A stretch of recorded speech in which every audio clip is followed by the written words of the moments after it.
নমস্কার বন্ধুরা, chef Shrabani daily vlog চ্যানেলের পক্ষ থেকে সবাইকে স্বাগত জানিয়ে আজ আপনাদের সাথে শেয়ার করতে চলেছি লোভনীয় তালের বড়া। আপনারা প্রথম থেকে পুরো ভিডিওটা শেষ পর্যন্ত দেখতে থাকুন। ভিডিওটি ভালো লাগলে লাইক দিয়ে পাশে থাকুন ও বন্ধুদের সাথে শেয়ার করে দিন। চলুন তাহলে শুরু করি। তো দেখুন বন্ধুরা, এবছরের প্রথম এই দুটো তাল এনেছে। এই দুটো তাল এখন দেখুন ছাড়িয়ে নেব। তো ছাড়িয়ে নেওয়ার আগে জল দিয়ে ভালোভাবে ধুয়ে নেব। আর এটা দেখুন বাজার থেকে কিনে আনার সময় কিন্তু বোকটা ছাড়িয়ে নিয়েছে, কারণ দেখে নিয়েছে পোকা আছে কি না। অনেক সময় তালে কিন্তু পোকা থাকে, এই জন্যই বোকটা ছাড়িয়ে নিয়ে ভালোভাবে দেখে নিয়েছে, কিন্তু না, পাকা খুব সুন্দর, পোকা নেই। এখন এই তালগুলো আমি জল দিয়ে ধুয়ে, এই দেখুন বালতিতে জল নিয়েছি, এই জল দিয়ে একবার ধুয়ে নিচ্ছি, কারণ অনেক সময় কাদাও থাকতে পারে। তো তার আগে যদি কোনো বন্ধু আমার চ্যানেলে নতুন হয়ে থাকেন, চ্যানেলটি সাবস্ক্রাইব করে বেল আইকন হলে সেট করে দিন সবার প্রথমে আমার রেসিপি পেতে। এ দেখুন একটা ধুয়ে নিয়েছি, এখন আবারও একটা তাল আমি এই বালতির জলটাতে দিয়ে ধুয়ে নেব ভালো। দেখুন বন্ধুরা, দুটো তালে ধুয়ে নিয়েছি। এখন এখান থেকে দেখুন এর খোসাটা দেখুন, এইভাবে আমি হাত দিয়ে টেনে তুলে নেব। খুবই সহজ তালের বড়া বানানো, একবার দেখলে আপনারাও বাড়িতে যে কেউ বানিয়ে নিতে পারবেন। এই দেখুন প্রথমটা একটু শক্ত লাগছে, কিন্তু তারপরে একবার যখন উঠিয়ে নেব তারপরে কিন্তু খুব সুন্দর ছেড়ে যায়। এই দেখুন এইভাবে আমি সমস্ত তালের খোসাগুলো ছাড়িয়ে নেব। তালের খোসাগুলো ছাড়িয়ে দেখুন আমি আটিগুলো এখানে একটু জল দিয়ে মাখিয়ে ভিজিয়ে রেখেছি। আর এই দেখুন একটা তাল মাড়া নিয়েছি, আর নিচে আমি জামবাটি বসিয়ে দিয়েছি। এ দেখুন ঢাকা তুলে নিয়েছি। বেশ কিছুক্ষণ আমি ঢাকা দিয়ে রেখে দিয়েছিলাম, তাহলে তালটা কিন্তু তাড়াতাড়ি তালের থেকে মাড়ি বের হয়ে যায়। এই দেখুন এইভাবে হাত দিয়ে মেখে আমি বেশ কিছুক্ষণ রেখে দিয়েছিলাম।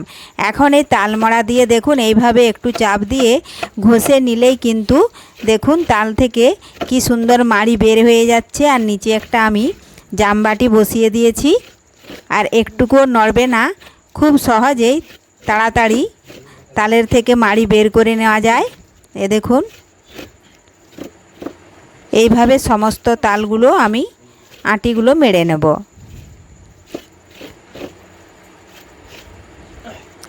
তো আপনাদের কাছে যদি এইভাবে তালের যদি না থাকে তালমাড়া, তাহলে আপনারা বাঁশের ঝুড়ি কিংবা প্লাস্টিকের যে কানা কানা ঝুড়ি পাওয়া যায় সেটা দিয়েও কিন্তু হয়, কিন্তু প্লাস্টিক তো অনেক সময় ফেটে যায়।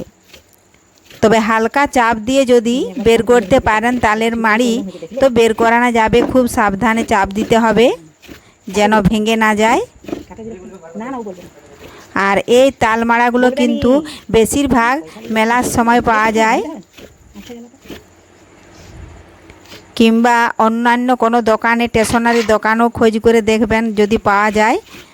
তো বেশিরভাগ মেলাতেই কিন্তু বিক্রি হয়।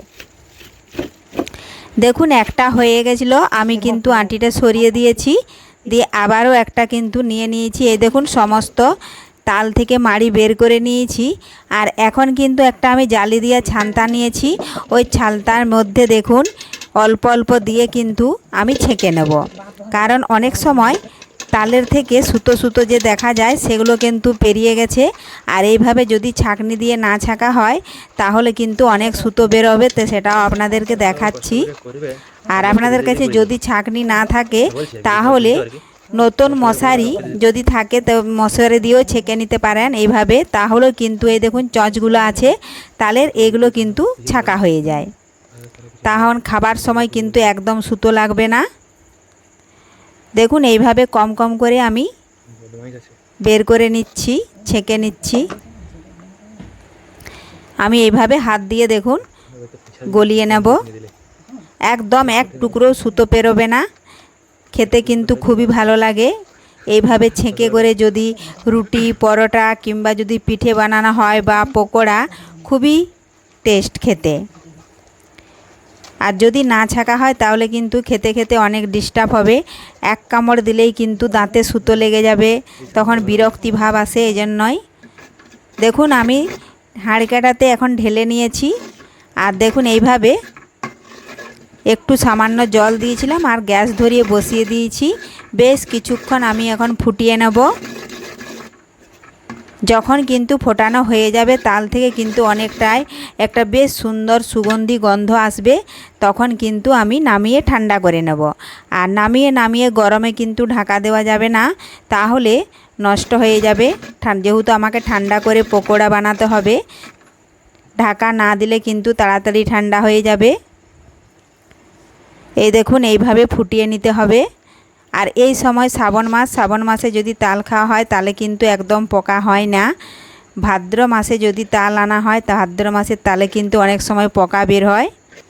এই দেখুন ঠান্ডা হয়ে গেছে। আমি কিছুটা জামবাটির মধ্যে নিয়েছি নারকেল কোড়া। এখন এর উপরে দিয়ে দেব আমি কিছুটা পরিমাণ গুড়, আখের গুড় নিয়েছি, সেটা দিয়ে দিচ্ছি। আপনারা মিষ্টিটা যে যেমন খেতে চান সে কিন্তু সেরকমভাবে গুড়টা দেবেন। আর যারা একেবারে মিষ্টি খেতে চান না তারা কিন্তু নাও দিতে পারেন। তো দেখুন এখন স্বাদ মতো আমি লবণ দিয়ে দিলাম। আজকে আমি পকোড়াটা বানাবো চালের গুঁড়ি দিয়ে, তো দেখুন তার জন্য চালের গুঁড়ি পরিমাণ মতো দিয়ে দিলাম। একেবারে সমস্তটা ঢেলে দিচ্ছি না, তাহলে কিন্তু অনেক সময় শুকনো হয়ে যাবে। এই দেখুন এইভাবে কিন্তু মাখিয়ে নিতে হবে। জল একদম দেওয়া যাবে না, জল দিলে কিন্তু পকোড়া হবে না। দেখুন এইভাবে সমস্ত কিছু একসাথে মেখে নিচ্ছি, যেমন না দলা পেকে যায়। খুব ভালোভাবে মাখতে হবে। এই দেখুন বন্ধুরা মাখানো হয়ে গেছে। এই রকমভাবে মাখাতে হবে, খুব শক্ত হবে না আর খুব বেশি নরমও হবে না। এই দেখুন হাত দিয়ে যেন এইভাবে দেওয়া যায়। এখন আমি গ্যাস ধরিয়ে কড়াই বসিয়ে কিছুটা পরিমাণ তেল দিয়েছিলাম। তেল কিন্তু ভালোভাবেই গরম হয়ে গেছে। আর এটা কিন্তু সাদা তেল দিয়েই কিন্তু পকোড়াগুলো ভাজতে হবে। এই দেখুন একে এক করে সমস্ত পকোড়াগুলো আমি দিয়ে দেব। আর পকোড়া দেব আমি তেলের পরিমাণ অনুযায়ী। তেল যে যতটাই দেবেন সে কিন্তু তেলের পরিমাণ অনুযায়ী পকোড়াগুলো দিতে হবে, যেহেতু এটা ডুবো তেলে ভাজতে হবে। যদি আপনারা কম তেল দিয়ে থাকেন তাহলে কিন্তু কম পকোড়া দেবেন, যেন পকোড়াগুলো ডুবে থাকে। আমি দেখুন কতগুলো পকোড়া দিয়েছি। এর থেকেও যদি আপনারা বেশি দিতে চান তাহলে তেলের পরিমাণটা আরও কিছুটা বাড়িয়ে দেবেন। এই দেখুন আমি অনেকগুলো দিয়ে দিয়েছি। আবারও এই যে ফাঁকা জায়গা দেখাচ্ছে এইগুলোতে দিয়ে দিচ্ছি। এ পাশে একটা দিয়ে দেব, যে এখানটাতে। এখন আমি বেশ কিছুক্ষণ সময় নিয়ে দেখুন এক পাশটা ভেজে নিয়েছি। খুব বেশি লাল করব না। আর গ্যাসের আঁচটা কিন্তু একদম মিডিয়াম রাখতে হবে। খুব বেশি আঁচ হয়ে গেলে কিন্তু নিচের দিকে পুড়ে যেতে পারে, তাহলে কিন্তু খেতে অতটা ভালো লাগবে না। এই দেখুন এইভাবে আস্তে আস্তে করে একটা খুরপি দিয়ে উল্টে নিয়েছি। এই দেখুন এইভাবে উল্টে পাল্টে একটু ভালোভাবে ভেজে নিতে হবে। সামান্য একটু লাল হবে, খুব বেশি কিন্তু লাল করা যাবে না। উল্টে নিয়ে আবারও কিছুক্ষণ আমি অপেক্ষা করে নিচ্ছি, আরেক পাশ ভাজা হওয়া পর্যন্ত। আর খুব বেশি যদি আঁচ বাড়িয়ে দেওয়া হয় তাহলে কিন্তু ওপরের দিকে হবে, ভিতরে কিন্তু কাঁচা রয়ে যাবে। আর যদি একটু মিডিয়াম আঁচে ভাজা হয় তাহলে কিন্তু ভেতর পর্যন্ত খুব ভালোভাবে সেদ্ধ হয়ে যাবে। এই দেখুন আমি সমস্তই এক পাশ উল্টে নিয়েছি।